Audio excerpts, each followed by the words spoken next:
रक्षा संपदा विभाग भारतीय सेना और रक्षा संस्थाओं के लिए भूमि निर्माण, संपत्ति प्रबंधन और अन्य आवश्यक इंफ्रास्ट्रक्चर सेवाएं प्रदान करता है।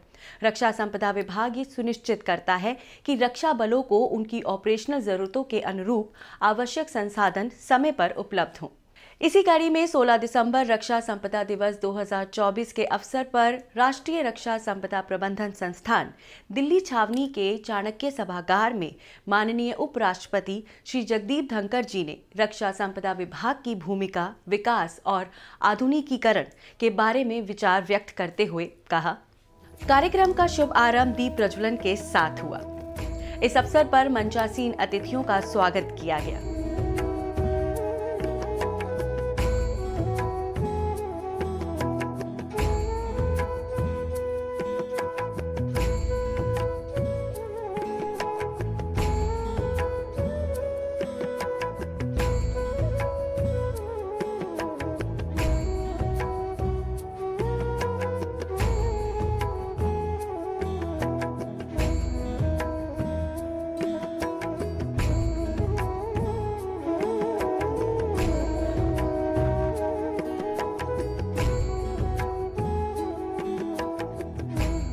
The setting for me on this day could not have been more soothing and wholesome.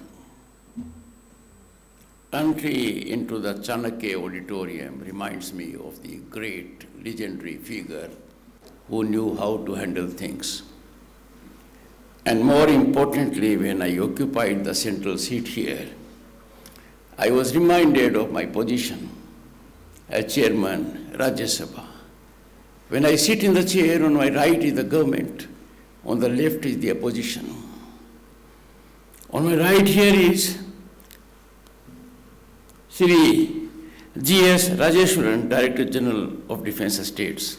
I am sure I'll have no problem with him. And fortunately, for me, on my left is Shri Nitin Chandra, Secretary, Department of Ex-Service and Welfare. Constructive, directional, motivational, always helpful. I carry this message to the upper house of Parliament today, where we begin debate on the Constitution as we enter the last quarter of the century of adoption of India's Constitution on 26th November 1949. And therefore, I am indeed indebted to all of you for having ensured my day begins with hope and optimism. And certainly, why not? Now, we are in a nation that is full of hope and possibility. A nation that can never be called a nation with potential. It's a nation that is on the rise. The rise is unstoppable. The rise has been seen in every facet of governance, be it sea, land, sky, or space. Distinguished guests, officials, and more importantly, officers belonging to this service. I both admire and envy you. Admire you because you have exemplified dedication to duty.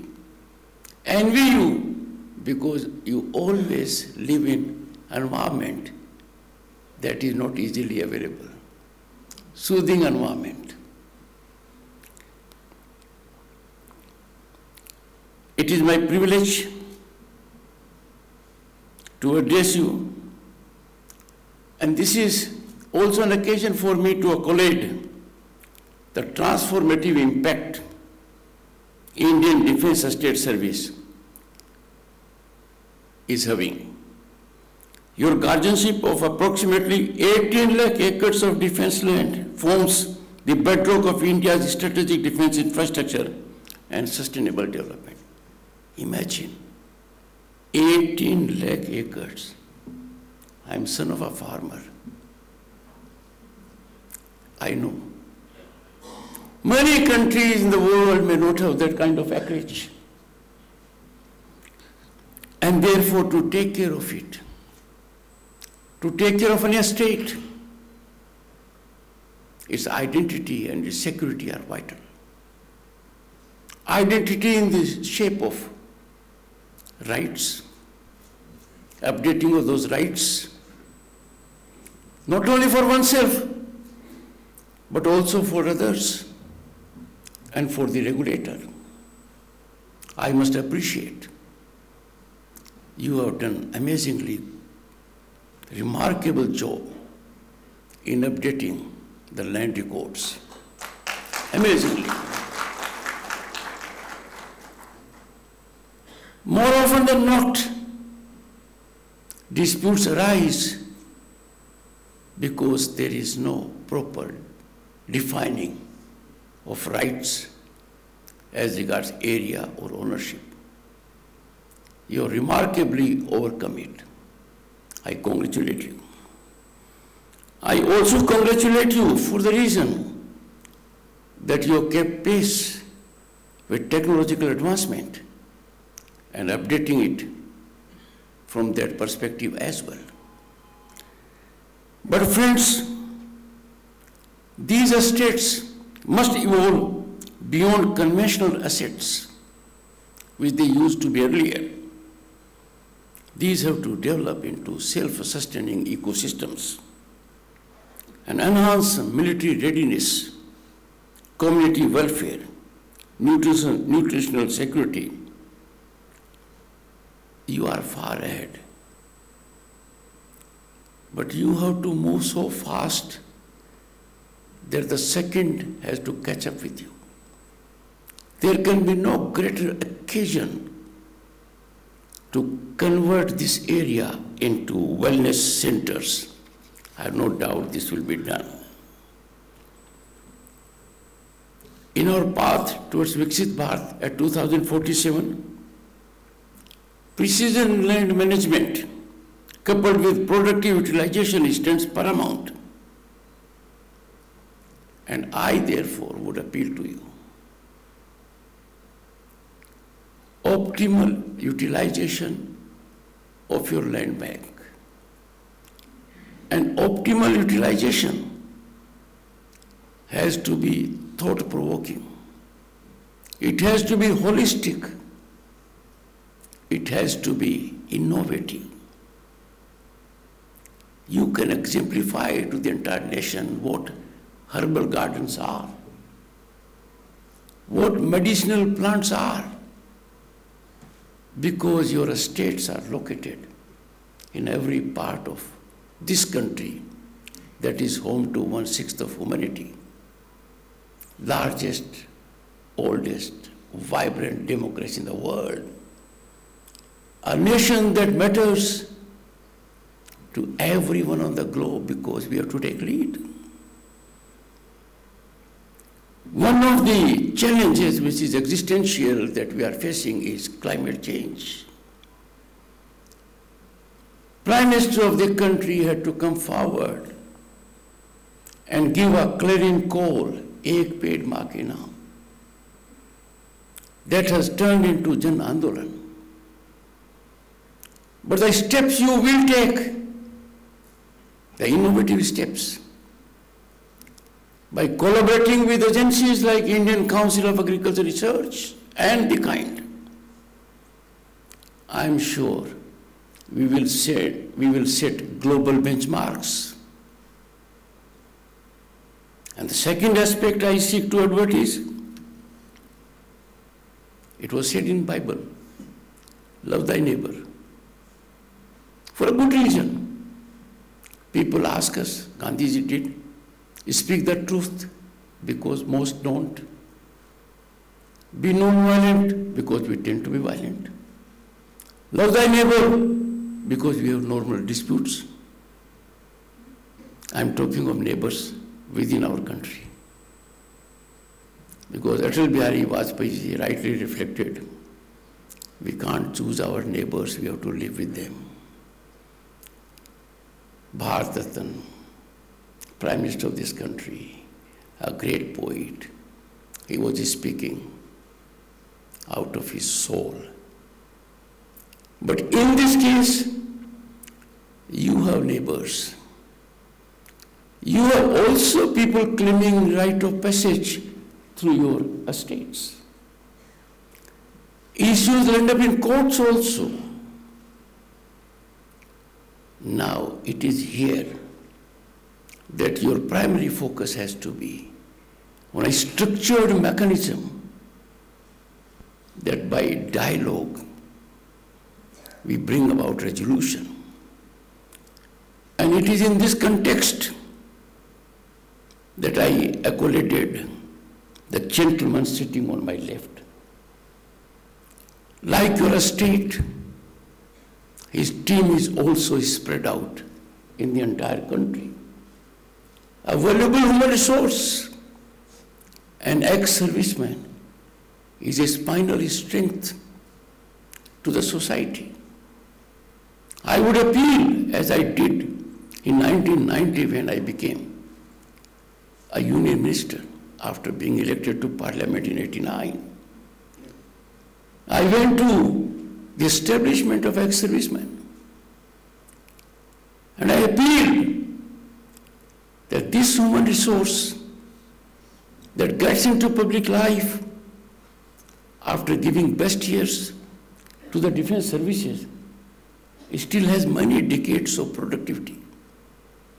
And therefore, in the overall rise of the nation, they can be vigilant, people to take note of everything. But Rajeshwaranji, in your context, you can reach out to them with respect to innovations you are doing. You can reach out to them so that some issues of passage or otherwise are amicably resolved. I know litigation is unavoidable because we have a tribe of lawyers in this country. I belong to it long back.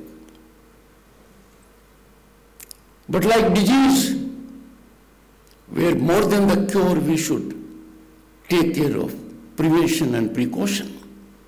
For dispute also, we should ensure it is settled without outside intervention. And that can happen when you evolve a structured mechanism. While I appreciate what you are doing, there are issues that have serious commercial dimensions, because some of your states are located in deep urban centers. And therefore, those who seek to bring about development across the road need your permission. Without going into details, there has to be larger focus on transparency and accountability. And the greatest hallmarks of transparency and accountability are uniformity and expedition. I would therefore call upon Rajeshwaranji and his team that whenever there are issues of development which are beyond your state and need your sanction, that must be structured, that must be arithmetic. No one should have doubt if there is an element of discrimination, even imperceptible, then for an organization like this, it is serious. Now is the occasion, मैं कहूँगा कि यही समय सही समय, तो people may read politics into it. But here I can appeal to all of you. Development, nationalism, security, welfare of the people at large, affirmative governance schemes have to be viewed only from one prism, and that is from prism of our preamble of our Constitution. If it fits into that, we need to appreciate it. Who else will take pride in the nation if not us? But what an irony on occasions when a small category of people choose otherwise, and I would say out of ignorance.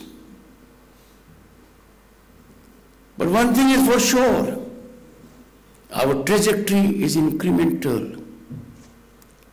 And if I go by Chandrayaan-3 success, we can see it may be vertical also. And therefore, it is a day of deep reflection for you to brainstorm, to have a charter. One, how best to utilize the land at your disposal. Its utilization has to be productive. It must, as a matter of fact, provide a self-sustaining mechanism that the defense forces are no longer required to get things from outside, the ones which you can produce. You have to secure mobility from one part of the country to the other so that you cater to the needs. Second, you must set very high benchmark of research, and you can get assistance from the governmental agencies, and the agencies for sure would come forward. If required, I would catalyze it. But let us think ahead of the times. Quite often people talk about agriculture productivity going up in other areas in the world. They're making most of it. You can be a role model for the farmer, for the organic, for the natural. You can also get into a situation which you are already there. Fruits, vegetables, dairy products. And all these things give you an opportunity to involve ex-servicemen also. And therefore, it has to be nerve center of an economic activity, much beyond your conventional job. I have no doubt you will bestow attention on these issues. Well, I do not wish to say more about it because this is one service for which I have only one word. You are doing very well. You are doing excellently. As a nation, we are proud of you, and you will lead by example. You will be beacon to many, also in the farm sector, in the research sector, in the science sector. And why science sector? Sir, your medicinal plants can do wonders. And therefore, this is an opportunity available to this department if it gets into the groove. That groove, the results will be phenomenal, exponential for better of humanity. Thank you so much for the opportunity. इसी क्रम में 16 दिसंबर 2024 को चाणक्य सभागार में रक्षा राज्य मंत्री संजय सेठ जी द्वारा विभिन्न रक्षा क्षेत्रों में असाधारण योगदान देने वाले और भारतीय सुरक्षा प्रणाली को मजबूत करने के लिए रक्षा मंत्री उत्कृष्टता पुरस्कारों का वितरण किया गया।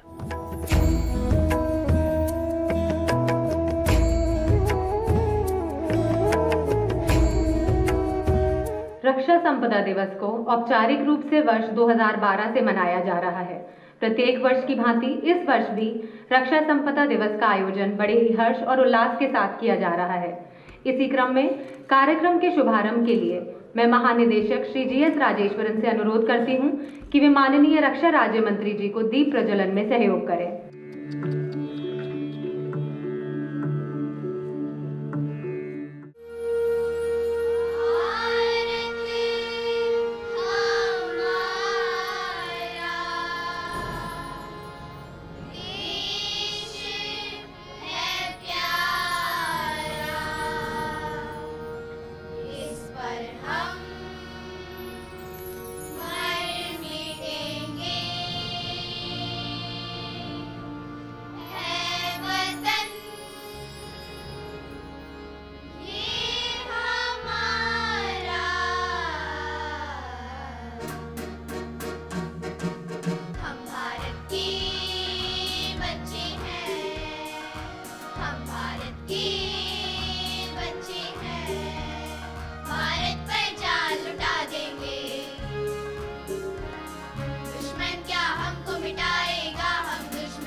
अब मैं स्वागत उद्बोधन हेतु अनुरोध करती हूँ महानिदेशक रक्षा संपदा श्री GS राजेश्वरन से। Sir, your presence here today not only graces this occasion but also reaffirms the pivotal role that the Defence Estates Organization plays in the broader framework of national security and development. It's needless to emphasize that management of defence land is very crucial, as Ministry of Defence is the owner of largest area of land admeasuring approximately 18 lakh acres both within and outside Cairns. The task of land management is cumbersome and crucial. This land forms the backbone of our nation's defence preparedness, housing vital installations, training grounds and facilities that are essential for the operational efficiency of our armed forces. It also includes the pristine and green areas of cantonments which are integrated townships of civil and military harmony. Sir, recently the Defence Estates Organization has embraced advanced technology to improve governance and administration in cantonment areas and management of defence lands. Initiatives such as the e-Chavani portal, the accrual-based accounting system and drone surveys of defence lands in cantonments have revolutionized our operations by digitizing municipal administration, accounting and town planning processes. The e-Chavani portal in particular exemplifies digital governance by promoting transparency and accountability in municipal administration. It supports service delivery in multiple regional languages including Hindi, Tamil, Kannada, Telugu, Malayalam, Marathi and Bengali, thereby improving citizen interaction and inclusivity. Highlighting the guiding philosophy that drives the Defence Estates Department's mission. Moving on, we now present a short film that encapsulates the historical milestones, the current initiatives, and the future aspirations of the Defence Estates Organization. This audiovisual journey will help us understand the breadth of responsibilities and the impact of the department's work in the field of land management and municipal administration. छावनी क्षेत्र के नागरिकों के लिए street lighting, जल आपूर्ति, स्वच्छता, स्वास्थ्य, शिक्षा, सार्वजनिक सुरक्षा और नगर नियोजन मुहैया कराने में महत्वपूर्ण भूमिका निभाते हैं। इसके साथ ही सभी रक्षा संपदा कार्यालय रक्षा भूमि अभिलेखों का संरक्षण एवं अपने नियंत्रण में रक्षा भूमि का प्रबंधन कर रहे हैं। छावनी बोर्ड आधुनिक चिकित्सा सेवाओं की दिशा में निरंतर प्रयासरत हैं। कई वर्षों से चल रहे छावनी अस्पतालों का नवीनीकरण कर इन्हें अत्याधुनिक सुविधाओं से लैस किया गया है, जैसे ICU, कार्डियोलॉजी, गैस्ट्रोएंट्रोलॉजी और डायलिसिस सेवाएं, जिससे मरीजों को बेहतरीन इलाज मिल रहा है। विशेष रूप से दिल्ली छावनी बोर्ड, खड़की छावनी बोर्ड एवं इलाहाबाद छावनी बोर्ड ने इस दिशा में सराहनीय कार्य किए हैं। CSR पहल के तहत डिजिटल एक्सरे मशीन, एम्बुलेंस और मोबाइल डिस्पेंसरी वैन जैसी सेवाएं शुरू की गई हैं, जो हर नागरिक तक स्वास्थ्य सेवाएं पहुंचाने का कार्य कर रही हैं। इसके अलावा मरीजों के लिए पौष्टिक भोजन और गरीब छात्रों के लिए स्कूल बस जैसी सुविधाएं भी दी जा रही हैं। छावनी बोर्ड द्वारा पर्यावरण संरक्षण और स्वच्छता के क्षेत्र में उल्लेखनीय कार्य किए जा रहे हैं। जैव खनन परियोजनाएं और ई-वेस्ट प्रबंधन योजनाएं शुरू कर लैंडफिल को शून्य करने और कचरे का वैज्ञानिक निपटान सुनिश्चित किया जा रहा है। वेस्ट टू आर्ट कार्यशालाओं और 3R आधारित पार्कों के माध्यम से छात्रों और नागरिकों को पर्यावरण के प्रति जागरूक किया जा रहा है। पॉलीथीन कचरा बैंक जैसी योजनाएं प्लास्टिक कचरे को उपयोगी उत्पादों में बदलने के साथ पर्यावरण संरक्षण को बढ़ावा दे रही हैं। प्लास्टिक कचरे से पार्कों के लिए बेंच, टाइल्स और बोर्ड बनाए जा रहे हैं। इसके अलावा सूखे कचरे के प्रबंधन के लिए ड्राई वेस्ट पैलेट प्लांट स्थापित किए गए हैं। रात्रिकालीन सफाई अभियानों और सीवरेज सिस्टम के माध्यम से स्वच्छता मानकों को उच्चतम स्तर पर बनाए रखा जा रहा है। प्रमुख त्योहारों के दौरान स्वच्छता और सुरक्षा सुनिश्चित करने के लिए यांत्रिक उपकरणों और वॉच टावरों का भी उपयोग किया जा रहा है। बैरकपुर छावनी बोर्ड, देहरादून छावनी बोर्ड एवं लखनऊ छावनी बोर्ड ने इन प्रयासों में महत्वपूर्ण भूमिका निभाई है।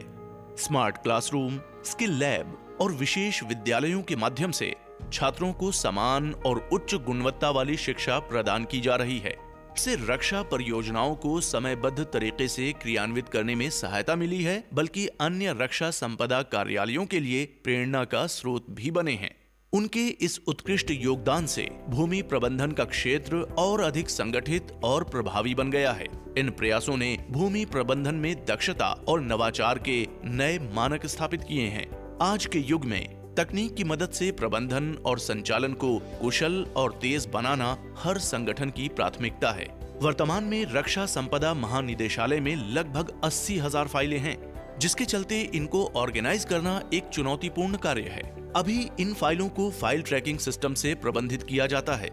ये पहले न केवल क्षेत्रीय विकास को प्रोत्साहन देती हैं, बल्कि देश के हर नागरिक के जीवन को बेहतर बनाने का प्रयास करती हैं। छावनी परिषदें और रक्षा संपदा कार्यालय अपने समर्पण और सेवा भावना से भारत को एक स्वच्छ, सशक्त और समृद्ध राष्ट्र बनाने की ओर अग्रसर हैं। जय हिंद। कार्यक्रम की श्रृंखला की अगली कड़ी है रक्षा मंत्री उत्कृष्टता पुरस्कार। रक्षा संपदा संगठन के मूलभूत कार्यों के परिप्रेक्ष्य में दिए जाने वाले ये पुरस्कार इस वर्ष स्वास्थ्य, डिजिटल उपलब्धियों, शिक्षा, स्वच्छता, ई छावनी, भूमि और अभिलेख प्रबंधन एवं दिव्यांग बच्चों के केंद्र से संबंधित श्रेणियों में दिए जा रहे हैं। माननीय रक्षा राज्य मंत्री जी से अनुरोध है कि वे विजेताओं को पुरस्कृत करने हेतु मंच पर आगे आएं। मंचासीन अतिथियों से अनुरोध है कि वे भी पुरस्कार वितरण में माननीय रक्षा राज्य मंत्री जी का सहयोग करें।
E-governance is easy governance, effective governance, and also economic governance. Inspired by these words of Prime Minister Shri Narendra Modi ji, the Directorate General of Defence Estates introduced eChhavni in the year 2021. It's a unified portal for 61 cantonment boards which provides ready access to all public services and information. This has been a path-breaking initiative of the department wherein key modules are added each year to make eChhavni more robust and responsive. Can we have a brief video highlighting the key features of eChhavni, please? 16 फरवरी 2021 को माननीय रक्षा मंत्री श्री राजनाथ सिंह द्वारा की गई। इस पहल का उद्देश्य छावनी परिषदों द्वारा प्रदान की जा रही विभिन्न सेवाओं को एकीकृत करना एवं छावनी क्षेत्र के नागरिकों को स्वचालित सेवाएं उपलब्ध कराना था। इन सेवाओं में से ट्रेड लाइसेंस, स्वजल और सामुदायिक हॉल बुकिंग पूरी तरह से स्वचालित हैं। नागरिकों के सुझावों और फीडबैक से प्रोत्साहित होकर मौजूदा सेवाओं का विस्तार भी किया गया। इसके साथ ही 2 नई सेवाएं भी जोड़ी गई हैं, जिसमें online building plan approval system एवं mutation in property tax register शामिल हैं। Online building plan approval system को और अधिक सशक्त बनाने के लिए इसमें 3 नई सुविधाएं शामिल की जा रही हैं: रीवैलिडेशन प्लान, कंप्लीशन सर्टिफिकेट और कमेंसमेंट नोटिस। इसके अलावा फ्री होल्ड म्यूटेशन मॉड्यूल की शुरुआत आज से की जा रही है। इस छावनी पोर्टल के सफल 3 वर्ष पूरे हो चुके हैं। अब तक इसमें 10,56,000 नागरिक पंजीकृत हो चुके हैं। लगभग 16,40,000 नागरिकों के आवेदन प्राप्त हुए हैं, जिसमें से लगभग 16,37,000 आवेदनों को संसाधित किया जा चुका है।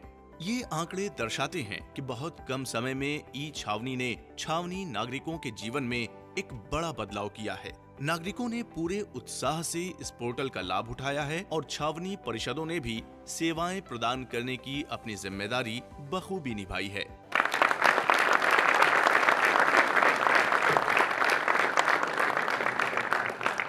Thank you so much, sir. Now I would like to invite our chief guest for the evening, Honorable Raksha Rajya Mantri Shri Sanjay Seth, to address the August gathering. Bharat माता की, बहुत धीमी आवाज आप सबकी आ रही है। बोले भारत माता की, भारत माता की, वंदे।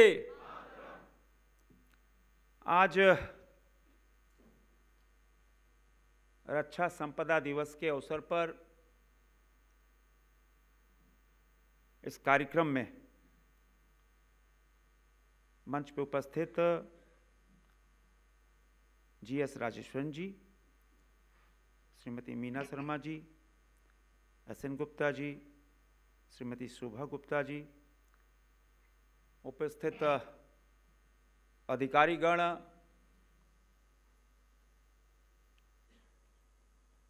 मीडिया के मित्रों और साथियों,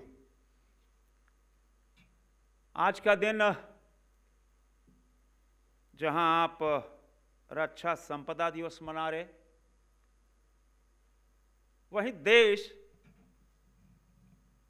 आज 53 साल पहले 1971 में वह दृश्य याद कर रहा है जिसमें जगजीत सिंह अरोड़ा लेफ्टिनेंट जनरल उस समय थे और जनरल नियाजी आत्मसमर्पण की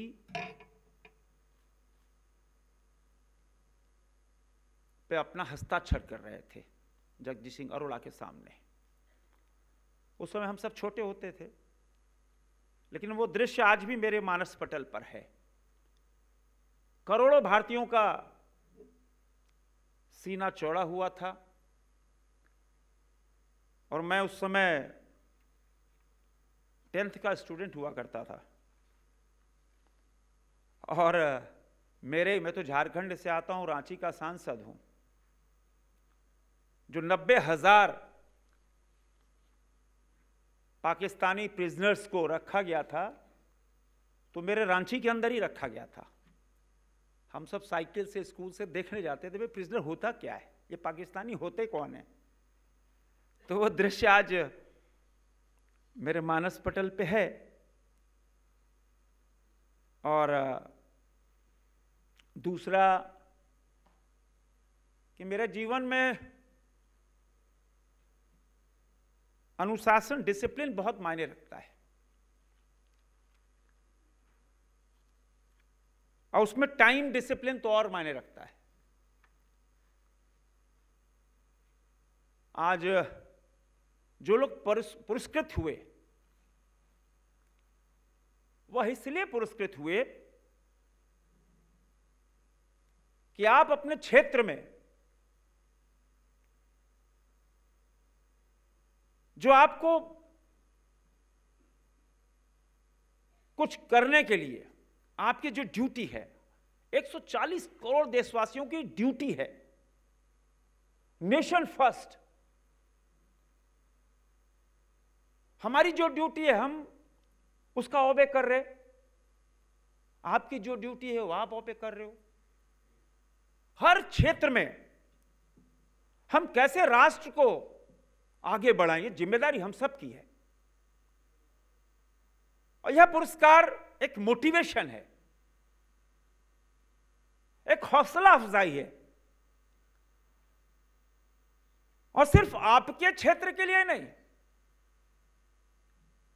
क्योंकि मीडिया के मित्रों के द्वारा आप सोशल मीडिया से अपने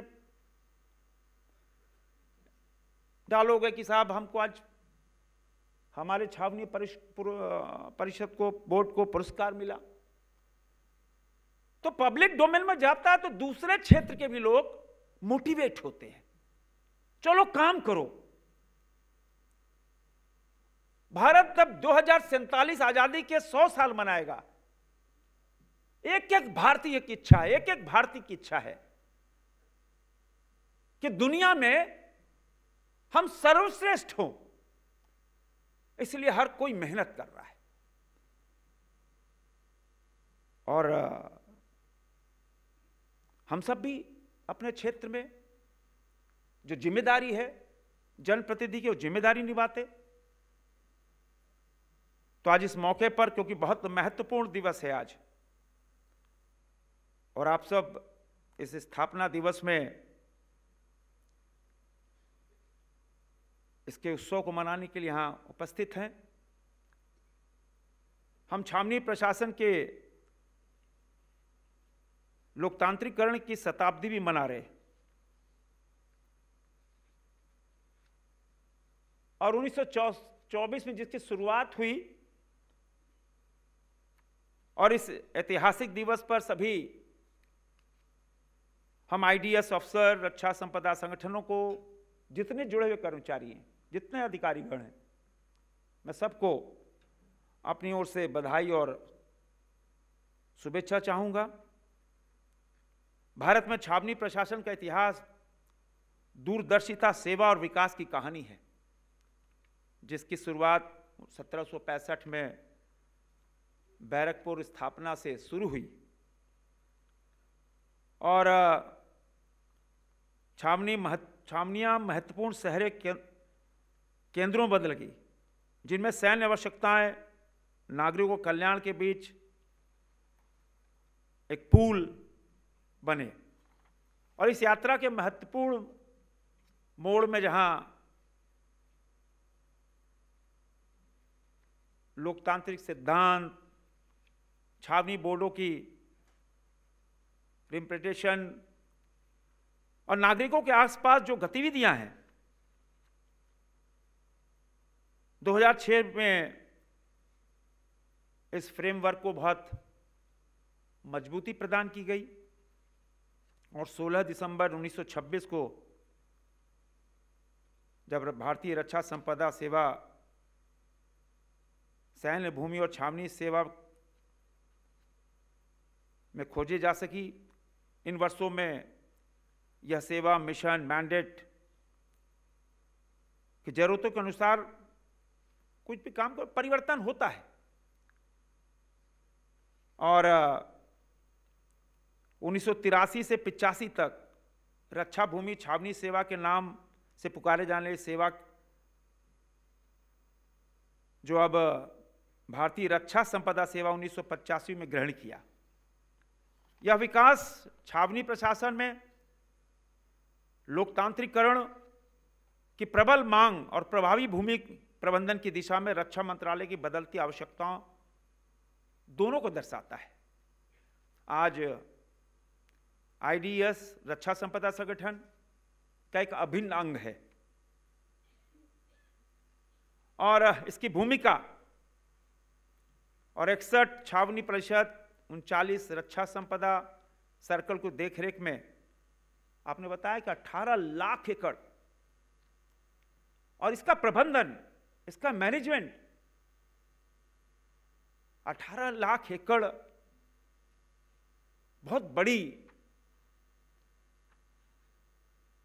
आप समझो 18 लाख एकड़ कम नहीं होता है। उसको सुरक्षित रखना, उसका संवर्धन करना और रक्षा संपदा की बदलती हुई आवश्यकताओं को अनुकूल ढालते हुए गवर्नेंस और हमें कह सकते हैं कि भारत की सुरक्षा शहरी विकास में योगदान करते हुए लगातार नया इनोवेशन और उसको प्रगति और ज्योग्राफिक इंफॉर्मेशन सिस्टम GIS और डिजिटल रिकॉर्ड कीपिंग अभी आपने दिखाया, जैसे एडवांस टेक्नोलॉजी और पारदर्शिता, दक्षता, जवाबदेही, इसको बहुत मजबूती मिली है।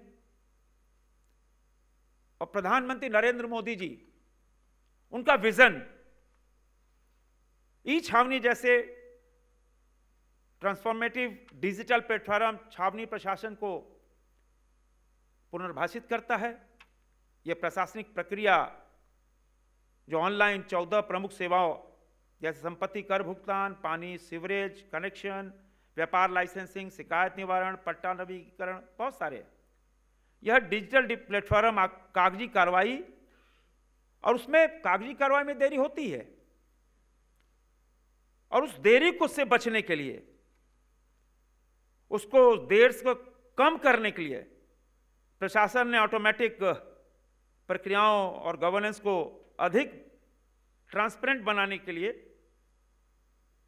ऑनलाइन सेवा क्षेत्रीय भाषा जैसे कन्नड़, तेलुगु, तमिल, मलयालम आज भी उसमें उपलब्ध है। और जलापूर्ति कनेक्शन GIS आधारित अनुमोदित प्रणाली अपनी तरह की पहली प्रणाली जिसमें पानी का कनेक्शन के लिए किसी को एक बार छावनी बोर्ड कार्यालय की आवश्यकता नहीं है। और प्रधानमंत्री जी का जो संकल्प है कि मिनिमम गवर्नमेंट मैक्सिमम गवर्नेंस, यही एक संकल्प है। पूरा देश आज मैक्सिमम गवर्नेंस को देख रहा है और प्रधानमंत्री जी का फोकस भी रहता है।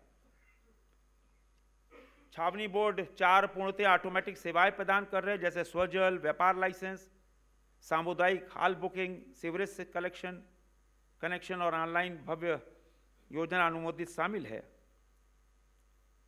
और रक्षा भूमि प्रबंधन GIC जैसे उपकरणों का प्रयोग, स्थानीय डेटा का एकीकरण और अनुकूल प्रक्रियाओं टेलर मेड के माध्यम से इनोवेशन कैपेसिटी बिल्डिंग, भाभा परमाणु अनुसंधान केंद्र के सहयोग से चेंज डिटेक्शन सॉफ्टवेयर विकसित किया और उसके आधार पर सैटेलाइट इमेजरी का प्रयोग करते हुए अतिक्रमण सीमा को डिटेक्ट किया है कि बहुत बड़ा क्षेत्र 18 लाख एकड़, उसको बचाना ये आपकी सबसे बड़ी जिम्मेदारी है। और विभाग की उल्लेखनीय डिजिटल यात्रा रक्षा भूमि के माध्यम से भूमि अलेखों को डिजिटल करना, ई रक्षा पोर्टल के द्वारा, और प्रधानमंत्री जी के नए भारत का विजन जिसमें पारदर्शिता, आधुनिकीकरण, समावेशिता, स्थिरता, सार्वजनिक भागीदारी शामिल है।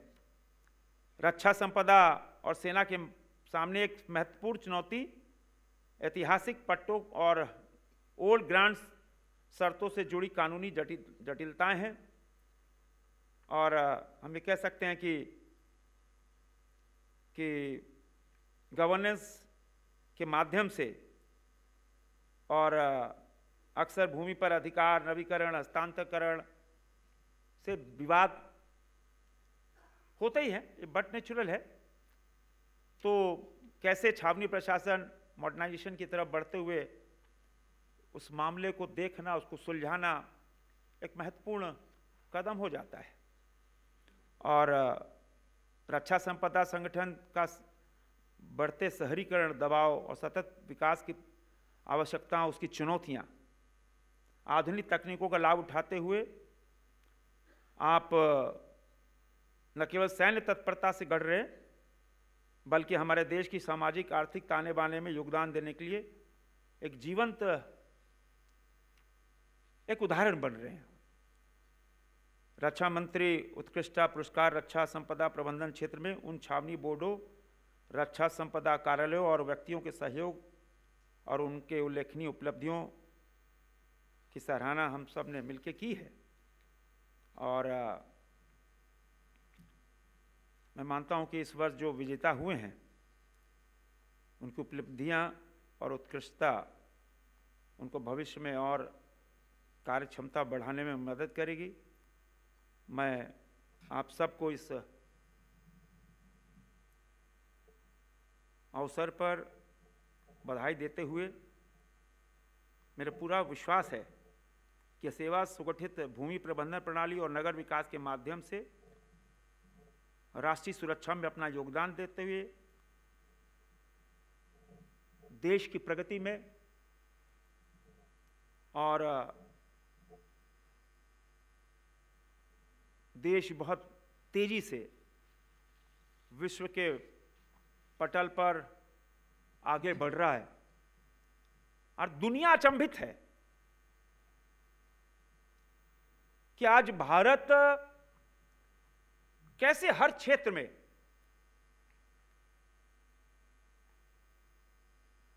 आगे बढ़ते हुए